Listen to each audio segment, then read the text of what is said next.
નમસ્કાર, CB24 news સાથે હું રેશમા આપનું સ્વાગત કરું છું. એક સાદા કપડામાં પોલીસ કર્મી આશીષને તુકારો કરીને નીચે ઉતરવા કહ્યું હતું, જેથી આશીષે નીચે ઉતરી ગયો હતો અને શાંતિથી વાત કરવા જણાવ્યું હતું. ત્યારે ત્યાં હાજર PSI પણ જોતા હતા. PSI દૂરથી જ આશીષને લુખ્ખા કહ્યું હતું.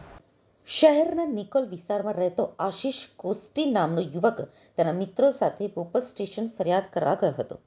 પોલીસ સ્ટેશનમાંથી આશીષ અને અન્ય યુવકોને બહાર ઊભા રહેવાનું કહેતા આશીષ અન્ય મિત્રો સાથે પોલીસ સ્ટેશનની બહાર ઊભો હતો. આશીષના પગમાં સર્જરી કરાવી હોવાથી આશીષ એકલો પોતાની ગાડીના બોનેટ ઉપર બેઠો હતો.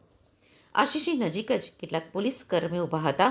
આશીષ મિત્રો સાથે વાત કરતો હતો ત્યારે એક સાદા કપડામાં પોલીસ કર્મીએ આશીષને તુકારો કરીને નીચે ઉતરવાનું કહ્યું હતું, જેથી આશીષ નીચે ઉતરી ગયો હતો અને શાંતિથી વાત કરવા જણાવ્યું હતું. ત્યારે ત્યાં હાજર PSI પણ જોતા હતા, પણ PSIએ દૂરથી જ આશીષને લુખ્ખા કહ્યું હતું.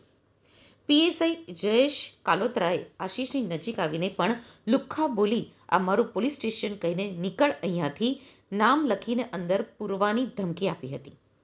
આશીષે પગમાં તકલીફ હોવાનું કહ્યું છતાં PSIએ આશીષને કહ્યું કે ફરીથી ગાડી પર બેસીશ તો લુખ્ખા કહીશ. તો આ બાબતે ફરિયાદી યુવક આશીષ કોસ્ટીએ એક વિડીયો જાહેર કરીને કહ્યું હતું કે અમે અમારા મિત્રની ફરિયાદ લખાવવા બોપલ પોલીસ સ્ટેશન ગયા હતા. ફરિયાદ લખી લીધા પછી રાઇટર સાહેબે કહ્યું કે તમે થોડીક વાર એવું હોય તો બહાર રાહ જુઓ. તો અમે બહાર જઈ રહ્યા હતા ત્યારે જોયું કે PSI જયેશભાઈ તેમના 8 થી 10 સાથીઓ સાથે મીટિંગ કરી રહ્યા હતા. તેમની આજુબાજુમાં બેસવાની જગ્યા હતી, પરંતુ તેમની મીટિંગ ચાલતી હોવાથી તેમને ખલેલ ન પહોંચે તે માટે અમે થોડેક દૂર અમારી કાર પાસે જઈને ઊભા હતા. આશીષ કોસ્ટીએ જણાવ્યું કે મારા પગમાં થોડાક સમય અગાઉ જ સર્જરી કરાવી છે, જેના કારણે હું લાંબા સમય સુધી ઊભો રહી શકતો નથી. મારા મિત્રો ઊભા હતા અને હું ગાડી ઉપર બેઠો હતો ત્યારે મારી સાથે PSIએ ગેરવર્તણૂક કરીને લુખ્ખા જેવો શબ્દો કહ્યા હતા. મને શાંતિથી પણ નીચે ઉતરવા કહ્યું હોત તો હું ઉતરી જાત. મેં તેમને વિનમ્રતાથી જવાબ આપ્યો, પણ તેમણે વધુ ખરાબ રીતે વાત કરી, એટલે હું તરત જ નીચે ઉતરી ગયો. મેં તેમને માત્ર એટલું જ કહ્યું કે જો તમે આ જ વાત મને માનપૂર્વક કહી હોત તો શું વાંધો હતો. આ સાંભળીને PSI સાહેબ ઉશ્કેરાઈ ગયા અને દૂરથી જ બૂમો પાડીને કહ્યું, મને સમજાયું કે તેઓ જે રીતે અપશબ્દો બોલતા અમારી નજીક આવી રહ્યા હતા, કદાચ તેઓ મારપીટ પણ કરી શકે તેમ હતા. તેથી મેં મારા મોબાઈલનો કેમેરો ચાલુ કર્યો. કેમેરો ચાલુ કર્યા પછી પણ તેઓ મને કહેતા હતા.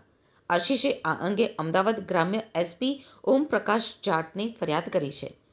ગ્રામ્ય SP ઓમપ્રકાશ જાટે જણાવ્યું હતું કે પોલીસ સ્ટેશનમાં યુવક ગાડી પર બેઠો હતો, જે ખોટું છે. આ રીતે ન બેસવું જોઈએ. મેં કઈ ભૂલ નથી કરી. અહીંયા મારું ચાલશે. નીકળો. કોણ છો? કેટલા બધા નામ લખો. લખો બધા. ઓકે ઓકે ઓકે નામ લખો. હજી આ બેસી તો હજી લુખો કહીશ. નીકળ લુખા. બધી હોશિયારી નીકળી જશે હમણાં. એમણે કીધું એટલે હું તરત નીચે ઉતરી પણ ગયો. મેં ખાલી એમને એટલું જ કીધું કે આ જ વસ્તુ તમે મને રિસ્પેક્ટથી કે તો શું વાંધો હતો એમ.